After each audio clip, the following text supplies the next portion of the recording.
wolak-walik ngati sang jiwa-jiwa pinilik ini adalah Pangeran Jagakarsa. Rel kereta api ganda mengambil pengurukan dari sini, ini sempat didoser diambil tanahnya, namun supir buldosernya ketika akan mendoser tanah itu pingsan intinya. Tapi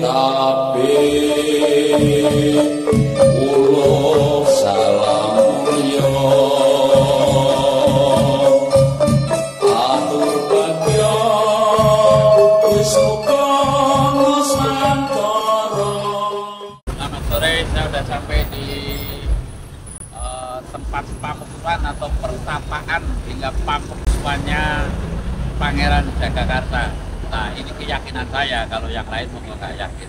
Kalau Pangeran Jagakarsa kemungkinan ya muksa dan tempat pertapakannya adalah di sini. Saya yakin sesuai meditasi saya, Pangeran Jagakarsa itu dari Jakarta karena tidak mau menjadi raja, lalu lari ke Bumiayu. Dalam perjalanan sempat menikah dengan Tabetape Nusantara Mulia dengan putri dari Sumedang Larang, dan lalu sampai ke Bumiayu, dan lalu seiring dengan zaman Amangkurat Jawi atau Amangkurat Tegalarung yang akhirnya juga punya istri putra dari Amangkurat Jawi yang makamnya di Tegalarung. Lah, makamnya di sana atau pamuksuannya saya nanti akan segera berziarah atau napak tilas ke pamuksuannya. Monggo kita ikuti. Ayo sing guyub sing rukun, ayo imen rukun, ayo sing guyub sing rukun, ayo imen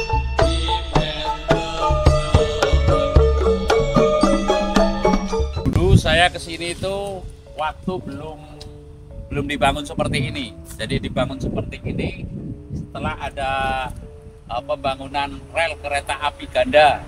Rel kereta api ganda mengambil pengurukan dari sini, ini sempat didoser diambil tanahnya, namun supir buldosernya ketika akan mendoser tanah itu pingsan intinya dan tidak bisa bergerak buldosernya, dan lalu ini diutuhkan lalu dibangun oleh pengusahanya.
Wilahing jati nuhuni hajat-hajat leluhur Nusantara Tabetape salam mulia.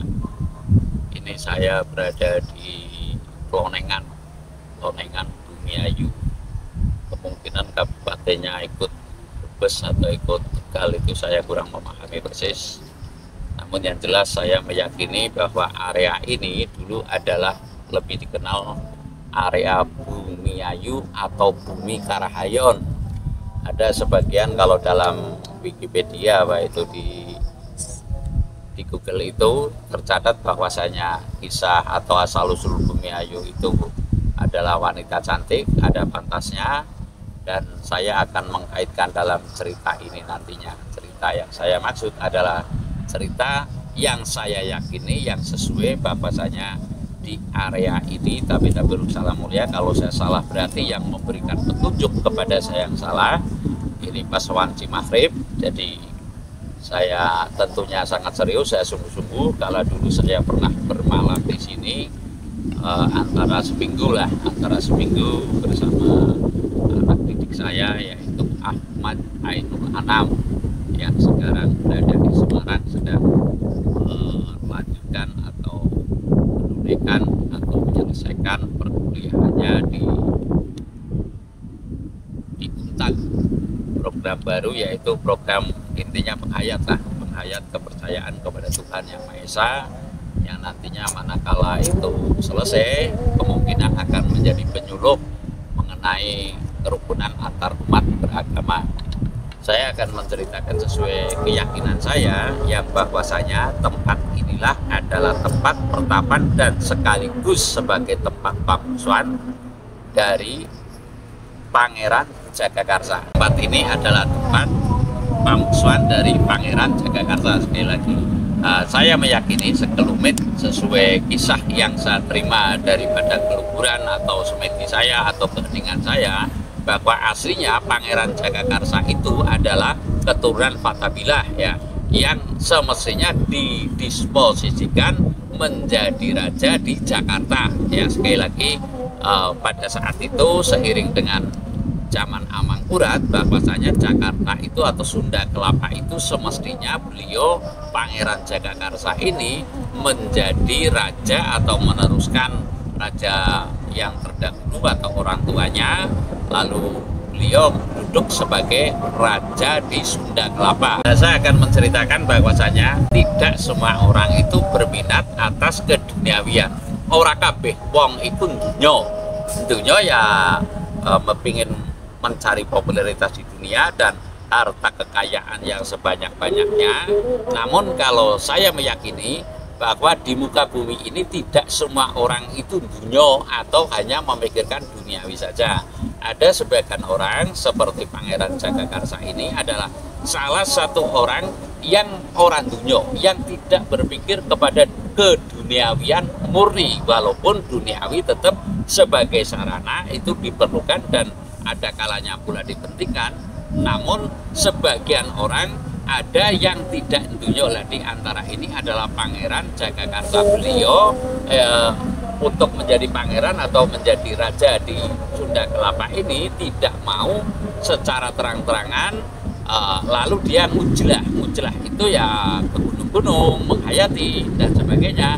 Nah, sehingga ada rasa kekecewaan tentunya bagi rakyat maupun orang tuanya, karena putra satu-satunya seperti Siddhartha Buddha Gautama itu kan tentunya seorang pangeran yang tidak mau menjadi raja. Lah, ini kurang lebih seperti kisah Siddhartha Buddha Gautama.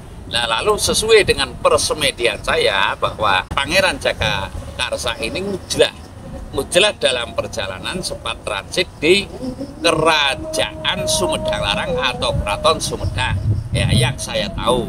Lalu karena wilayah ini dulu adalah di bawah kerajaan atau Keraton Sumedang, maka dengan putrinya Digatuke disuruh untuk mendirikan kerajaan atau kadipaten secara kecil-kecilan di Bumi Ayu dengan harapan itu bisa melubuhkan atau menyelamatkan atau merahayukan. Rahayu itu kan ayu, itu kalau dalam bahasa Jawa cenderung artinya adalah menyelamatkan.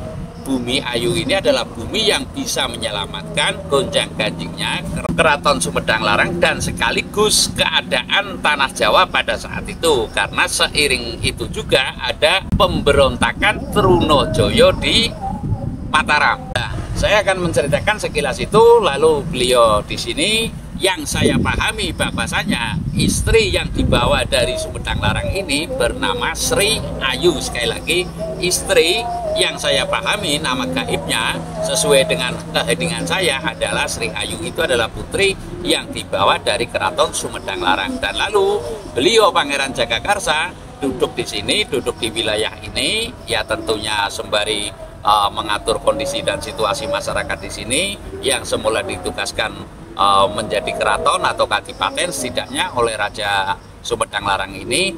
Namun kenyataannya tidak mewujudkan yang sesuai dengan tujuan daripada Raja Sumedang Larang Gesangulun, yang saya maksud Prabu Gesangulun. Namun beliau cenderung tetap hatinya tidak dunia, cenderung ngujlah dan menempat di tempat ini.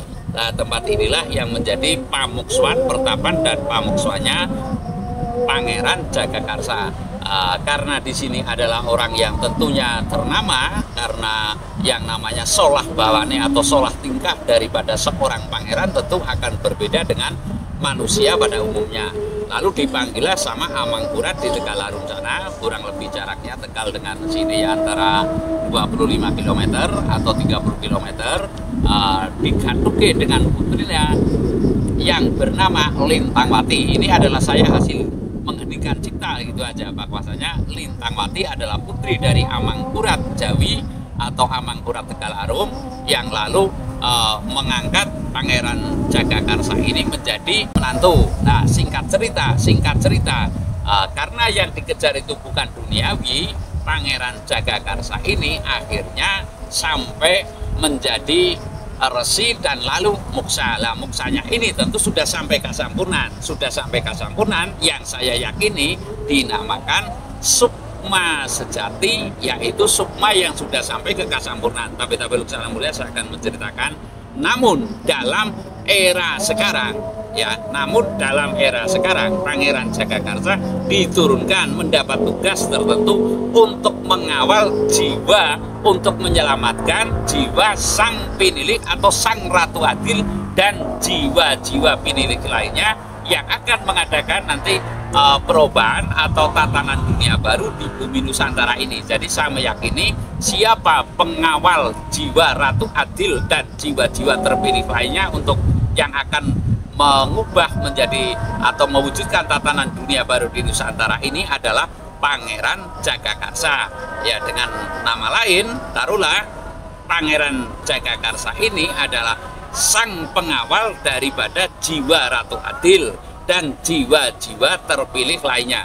Jadi singkat cerita, inilah sekelumit kisah dari saya. Saya hanya menyampaikan bahwa yang menyelamatkan, yang mengawal, yang menjaga, yang menyelamatkan dari bolak-balik hati, terbolak-baliknya hati sang jiwa-jiwa pinilik ini adalah Pangeran Jagakarsa, di mana beliau sudah sekelas resi, sudah sampai ke kasampurnan, namun untuk saat ini mendapat tugas untuk mengawal jiwa Ratu Adil dan jiwa-jiwa penyelamat Nusantara yang akan mewujudkan tatanan dunia baru. Saya rasa demikian. Terima kasih.